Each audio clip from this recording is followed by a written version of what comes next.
episode 4, module 1, helmets. So anyway, I'm going to start out by describing the types of helmets. This is something that's going to be on your IBT course. And it's just, I suppose, things will be slightly little condensed because of time constraints. So you have basically 3 different kinds of helmets. I don't know if all the helmets are being visible under the lenses, but I'm going to pick them up and describe them to you as best as I can and as quick as I can. This is the full face, and the full face offers the utmost protection that you need, which is the top of your head, the back of your head, and the front, or your chin, pretty much your face. So God forbid if something happens, all the areas of your head are fully protected. These helmets, they are built in a way that they have 2 shells. They have the outer shell and the inner shell.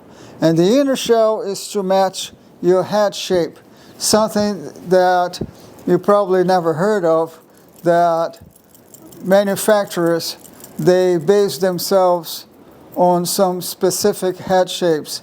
Some brands, they only make helmets for round oval heads, others for intermediate oval or long oval. Though long oval is a rare kind of head, and you don't find many people, as far as I understand, that I know of, Arai and Icon or something like that make helmets for people with long heads because they're very rare. So there's not many people out there buying those helmets. But the round oval and the intermediate oval, they're equal pretty much as far as our human race is concerned. There are some other variations, but we're not going to talk about it. So anyway, that's the full face. Now, there's a variation of the full face, because here's what happens. This is the modular, which is, in my opinion, a much better helmet and the kind of helmet I use. The modular helmet, or flip-up, is literally a helmet that you can open the front portion of it, and that makes life a lot easier for you. If you need to ask for information, you're not going to sound all muffled, as talking from a full-face helmet. So the beauty of this helmet is the fact that you can open up, you can eat a sandwich without having to take the helmet off, drink, smoke a cigarette, ask for information, you name it. And it offers the same kind of a protection, the full face. The other thing is, if you're stuck in traffic and it's very hot, you can open the helmet up and get a lot of fresh air at the same token. So that's essentially the main difference between. This is a particularly very nice helmet. It's an Italian helmet called Nolan, and it's mostly for, I believe, round oval heads, not so much intermediate oval. The third version is the second version is the 3/4 helmet. That means it's 3/4. It means that it protects the top, the back, the sides, but not so much the face itself. Though this particular fellow here has a visor on top of it, which offers, a substantial amount of protection in the worst case scenario. And the reason why people go for the 3/4 helmet is because, as a first helmet, what you should get should either be this guy or this guy. This is a little bit more expensive, but I would recommend a lot more getting this type here than the full face itself with no choice of opening in the front. It's when it gets hot, I'm talking about from 25 degrees up, you would, feel like you need some extra ventilation, because in some of the very hot countries, especially in America where I come from, I've seen people passing out in front of me in traffic light and literally just dropping off. And all of a sudden seeing gray and boom, because the helmet was too hot. In States, to be perfectly honest, because it's very hot, most people wear the half helmet. Even in states that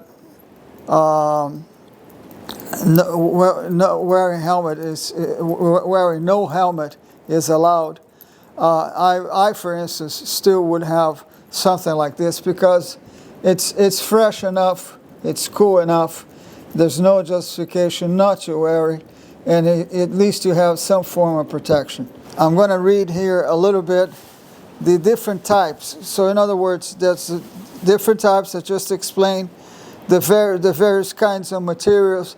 Well, the materials are from plastic to fiberglass to carbon fiber, and of course, the more sophisticated the material is,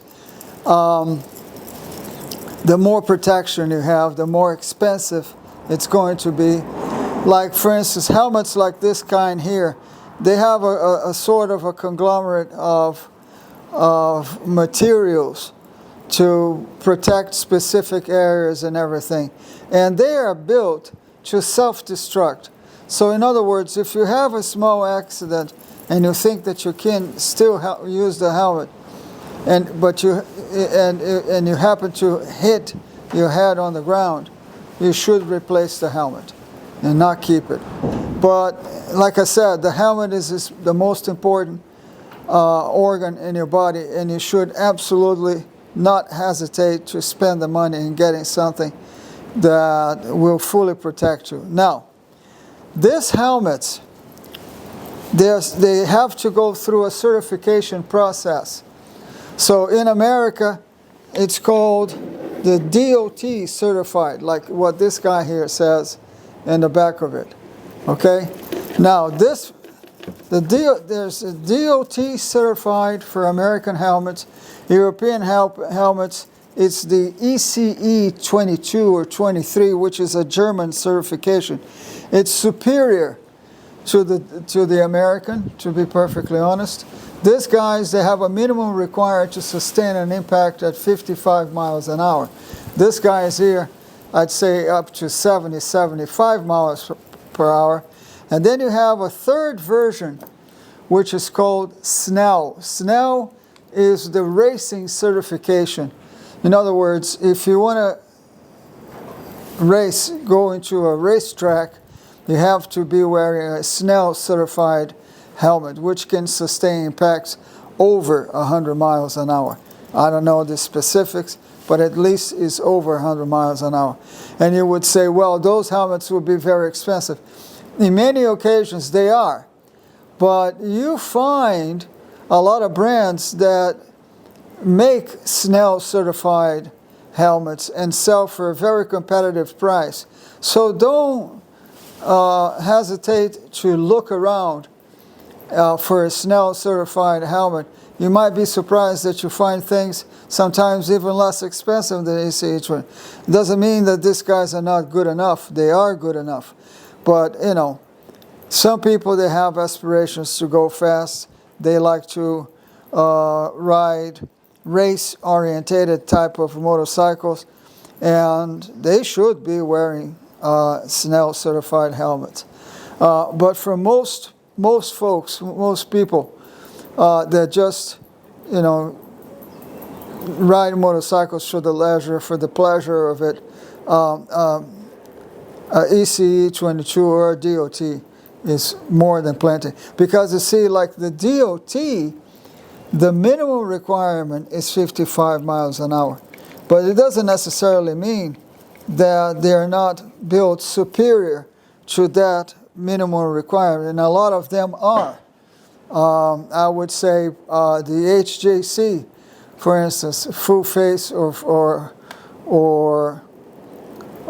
flip up or modular, they are most likely, because they are very good, they have good reputation, and they can sustain impact over 55 miles an hour. So don't dismiss the DOT because, you know, it's an American helmet. I mean, I'm just being a little bit biased here, but they are perfectly good helmets, but guaranteed a good quality helmet. The ECE 22 is bar none.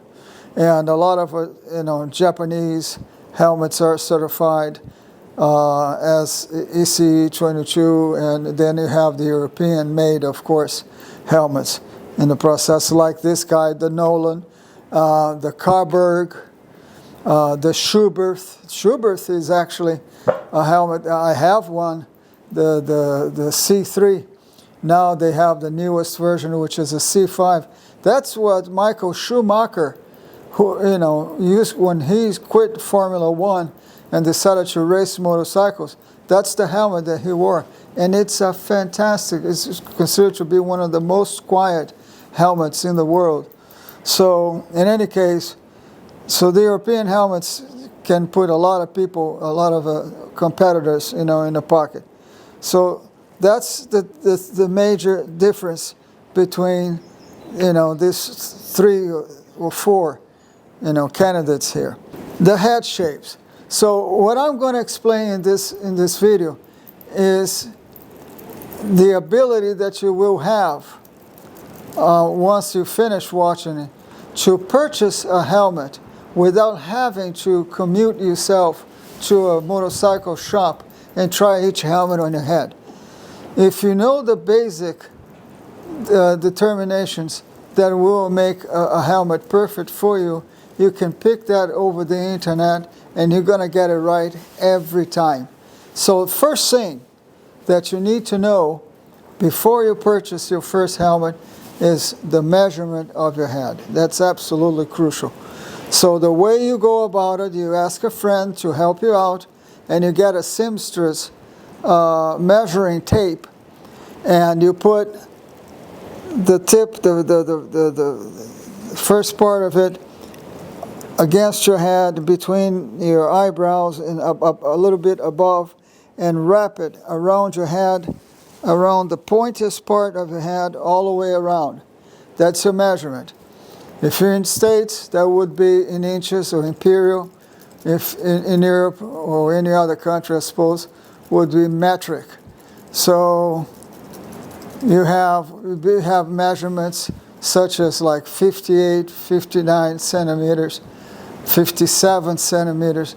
That's like medium to large. Large would be starting at 59, 60. But it sort of varies, you know, from brand to brand. A lot of times, manufacturers, they have a chart on the website that it says, okay, if you're this particular measurement, you'll be considered a medium, and some other brand you'll be considered to be a large, especially when you're sort of a borderline. So if you're in doubt, check the charts. Another thing is that not every company that sells motorcycle helmets attest the shape of, you know, refer to the shape, the internal shape of the helmet. So here's what happens about shape. There are 3 basic shapes that helmet manufacturers base themselves on. The most common shapes are the round oval and the intermediate oval. And you say to yourself, how can I determine myself that? Well, when you lower your crown, you know, when you want somebody to find out for you what is your head shape, and you lower your crown, and if this perimeter here is round, so that means that you're a round oval. But if it is more oval, meaning if the distance between your ears are less than the distance between your forehead and the back of your head, that means that you are an intermediate oval. But if you have a propensity to be more of a round oval, meaning the distance between your ears are more equal to the distance between the front and the back of the head. So you definitely should go for a round oval. The long oval, what happens, of course, is the head is more elongated, and you have a bigger, even a bigger distance between front and back, and than the distance between ear to ear. Now, I'm going to give you a sort of just a small perspective, so you can take it with you. So here it is. This is what I call very roughly drawn, and I apologize for my lack of drawing skills, but this is sort of the round oval. So the distance between front and back is the same then side to side. And then my rendition of intermediate oval will be sort of this. So that means that it's a little bit elongated. So the distance from back to front is more than side to side. And then I have a very grotesque long oval, which is not exactly like this, but it kind of gives you the idea. If you happen to go to a motorcycle shop, now, let's say for instance, you're in Dublin and you happen to spot a motorcycle shop and you go in it. If you happen to be, let's say, a round oval kind of head, and you put a helmet like this, no, actually this is the round oval. If you put a helmet like this or a full face version of this, what's going to happen is that because your head is wider on the sides, you're going to feel in 5 to 10 minutes excruciating pain on each side of your head. And that's, I guarantee you that if you're a round oval and you put an intermediate oval helmet on your head, in 5 to 10 minutes you're going to have excruciating pain. On the other hand, in the reverse situation, if you are intermediate oval like myself, and if I lower my crown to you, you can see that yourself, okay, that my sides are narrower than my front to back. Then you're going to have also what's called the hot spots. My back of my head and my forehead are going to be in excruciating pain. So it is absolutely important that you know your head shape, that you know your measurement, and then when you pick a helmet, let's say you found a particular helmet on a website, say, gee, I like this helmet, but they don't mention. Well, there's one way that you can find out, and there's a company on the internet that is absolutely 100% reliable and accurate. They have videos on each and every helmet they sell, and they mention about the head shape. So you may not buy from them. You can actually, but you're going to pay VAT because it would be coming from Philadelphia or Pittsburgh in the United States or something like that, state of Pennsylvania. The name of the company is RevZilla, REVZILLA, RevZilla, www.revzilla.com, and go to the search and say, oh, I'm looking for Coburg Justissimo, but I don't know what's the head shape of Coburg Justissimo, or what's the head shape of a modular Shoei, or something to that effect. And if they don't give you the answer right away, they'll take you straight to the video.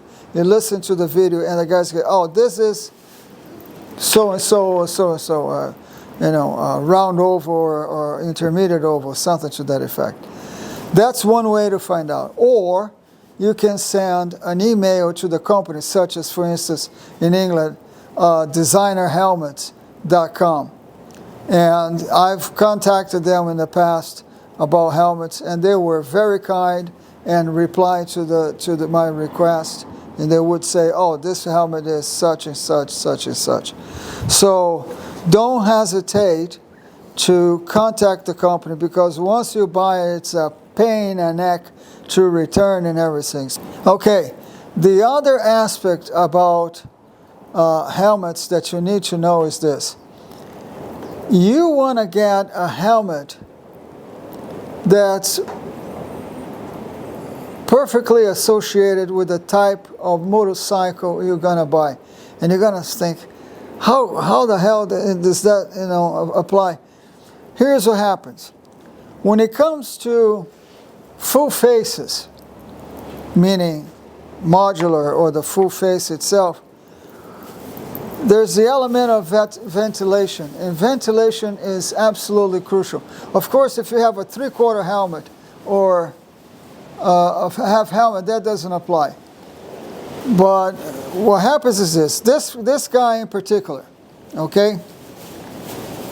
When you are riding a motorcycle that it has a racing kind of handlebar, that means that you're going to be slightly tilted forward. It's what we call the spirited riding. So when you're tilted forward, that means that your head tilts forward. And you see, here's what happens. Every full face helmet comes with air intakes and air exhausts. So this fellow here in particular has the air intake on this, right here above the eyebrows, on this side and on the other side. And then the exhaust. I don't know if you'll be able to see that on the camera, but they're here on the back. So they're here on the side, and you can kind of see there and there. So that means that the air enters the helmet, it circulates around your head, take the heat off your head, especially in hot days, and push them out, get sucked out on the back of your head. So if you have the wrong air intake, meaning if you have, let's say for instance, this type of helmet here, which the air intake is on the top. So that means this particular helmet is to be ridden on the upright type of handlebar. So that means that when you sit on the motorcycle, you're going to be sitting upright. If it is a spirited, that means it's going to, you're going to be doing this. That means you're going to be leaning forward. So what that means is that if on this particular helmet here, if I'm riding a spirited bike motorcycle with this one here, the air is not going to go inside because it's going to be tilted and the air is going to kind of skip over.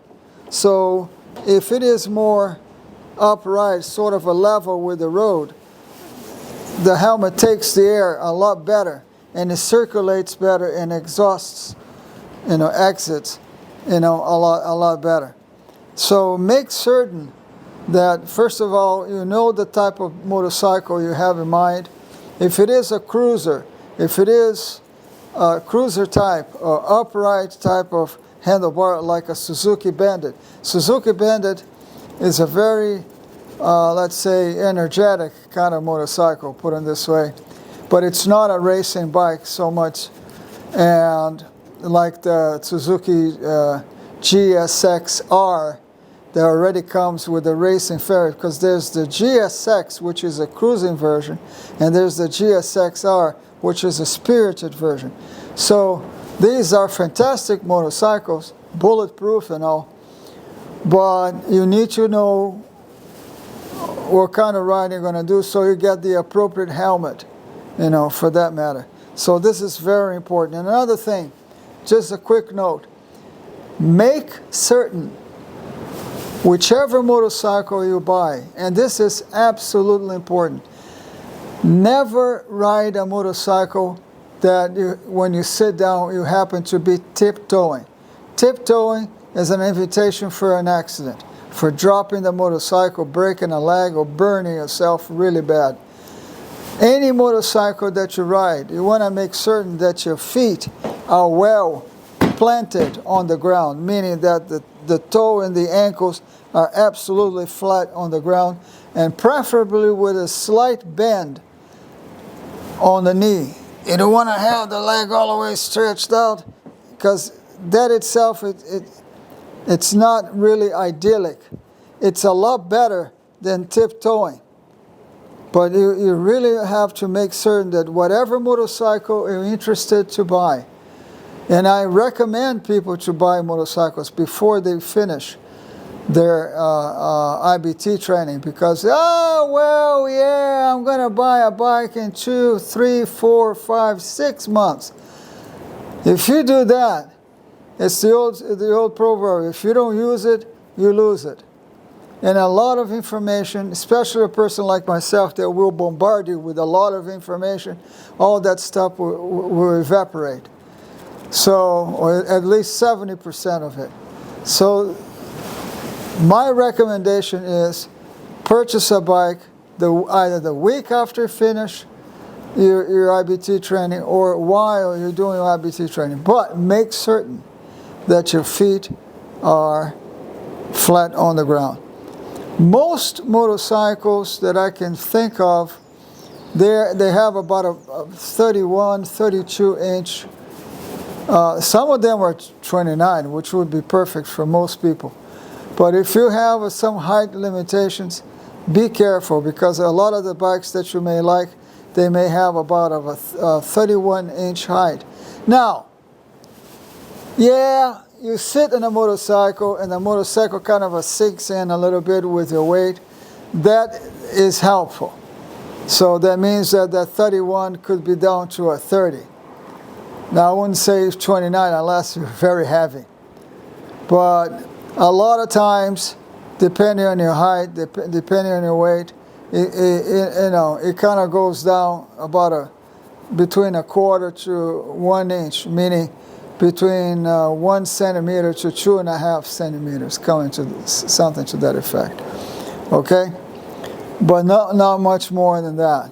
So you can kind of play a little bit. And that could be also the difference between being flat on the ground and between fully stretched with a slight and having a slight bend on the, you don't have to look like grasshopper sitting on a motorcycle, but a slight bend on the knees.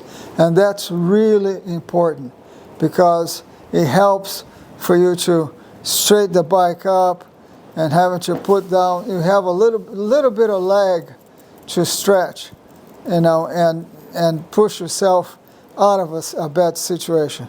Okay? So that's very important. Now, this is the essence that you should know as far as being able to buy a helmet without having to subject yourself to a trip to a motorcycle shop. And even at a motorcycle shop, remember the difference between intermediate oval and round oval. So I'm going to give you a quick list. Okay, these are good brands that are reliable. They have warranties. If you need to replace a chick pad because your jaws are too wide and you would look like this and you need some shallow pads, you can contact the company. They will exchange that free of charge.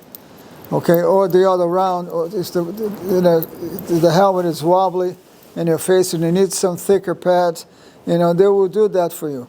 The most important thing that you have to understand is that the helmet is supposed to fit snug around the perimeter of your head. It's not so much the chick pads. Chick pads come second. First, it's fit snug and correctly around your head.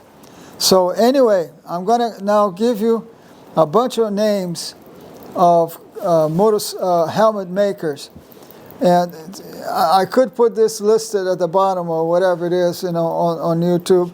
To be honest, I'm too ignorant at the moment to know how to do that. So I'm just going to give it to you. So please forgive me. First name I'm going to give you is Akuma. If you want some really cool helmets, they're sort of a military theme. They have some helmets such as the Air Force Stealth Bomber, and they have the, I think the F-22 in the Navy. They have the Army Apache helicopter.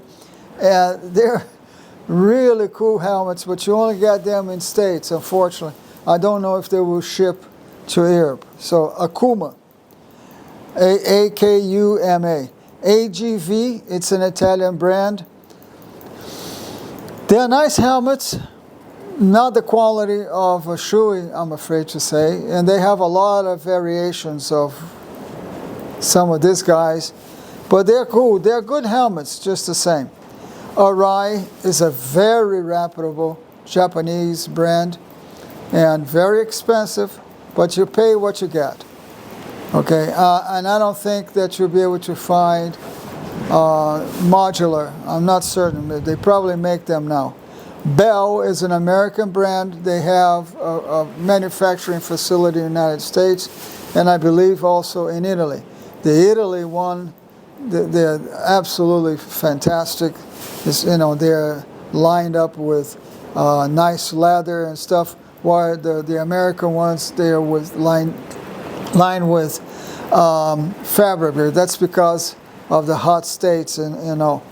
But in any case, Bell is a good helmet. It's like the Bell Revolver is the modular version. It's a very good helmet. Coburg, as far as I understand, the Irish motorcycle Garda, they all wear Coburgs. Coburgs is a sort of a copy of the Schubert, which is one of the best in the world, but with a little heavier materials, put it this way. Not so much the quality. The quality is still pretty good, but it's slightly heavier, just to give an idea. Nolan, which is this guy here, I had to pay 350 euro for this fellow, though my Schubert cost me near 700. Ruby is a French helmet. It's one of the most beautiful helmets I have ever seen, but the suckers are really expensive. We're talking about 1,200 euros, but again, you pay what you get. Shark is an interesting concept of sort of a two helmets in one. You can actually convert the Shark, the Evo line, from a full face to a 3/4. So it's like buying two of these helmets combined in one. They are more geared to round oval heads. Simpson, well, they make helmets for Formula One, but they make for motorcycles.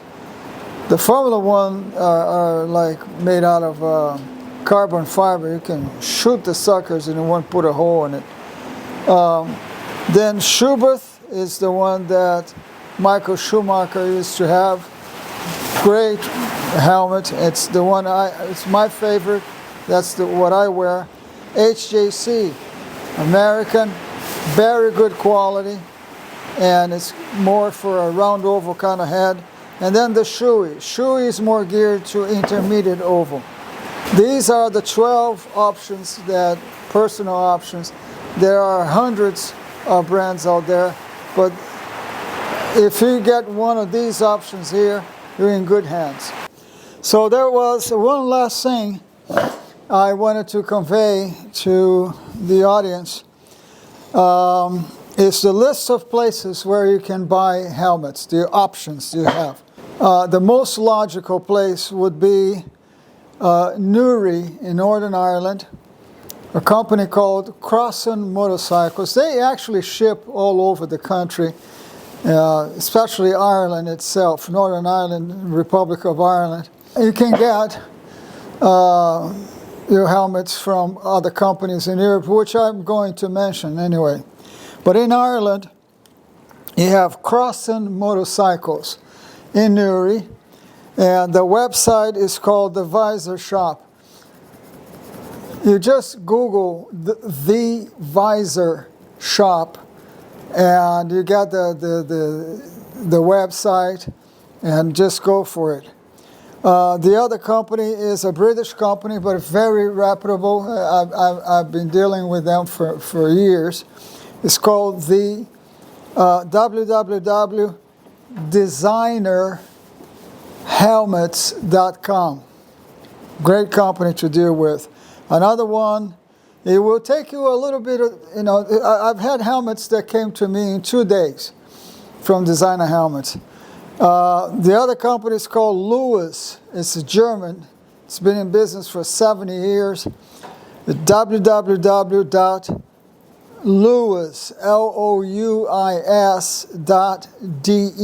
which is German. Usually takes about 8 to 10 days to get something from them. Another company that's very reputable is I'm